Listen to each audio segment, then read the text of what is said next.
అయ్యయ్యా కొట్ట పెట్టండి దెబ్బ గట్టిగా తగిలిందిరా. ఏమన్నారు డాక్టర్? 20 రోజులు బెడ్ రెస్ట్ తీసుకోమన్నారు. కాలు అస్సలు కింద పెట్టద్దు అన్నారు. ఇంత పెద్ద దెబ్బ ఎలా తగిలిందిరా? రోడ్డు మీద నడుచుకుంటూ వెళ్తుంటే సడన్ గా బైకోడు బైక్ అంటే గుర్తొచ్చింది. మన సేమ్ అంతేరా బాబా. పచ్చగడికి లేను స్టాండ్ వేసాను అంతే, ఇలా వచ్చి గుద్దేశాడురా. ఇదిగో చూసావు ఎలా తగిలిందా? ఓహో, సర్లే ఎలా జరిగిందంటే చెప్పవా? రోడ్డు మీద వెళ్తుంటే సడన్ గా బైకోడు అడ్డంగా వచ్చేసి అడ్డం అంటే గుర్తొచ్చిందిరా. మన ట్రాక్టర్ కి ఆయిల్కి వెళ్తుంటే గేది సడన్ గా అడ్డం వచ్చేసిందిరా. జైలు తెలియక వెళ్ళి కొబ్బరి చెట్టు గుద్దేశాను. చూడు ఇవన్నీ దెబ్బలే. ఇదిగో ఇది చూడు, ఇది ఏంటి మమ్మీ ఎవడు? కత్తికు దెబ్బలు తగిలియా ఏరా?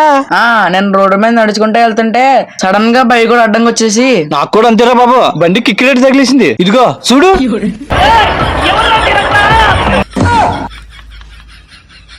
కత్తికు ఎలా తగిలిందిరా? బైకోడు అడ్డంగా వచ్చి సేమ్ మొన్న అనుకో తీరా బాబా.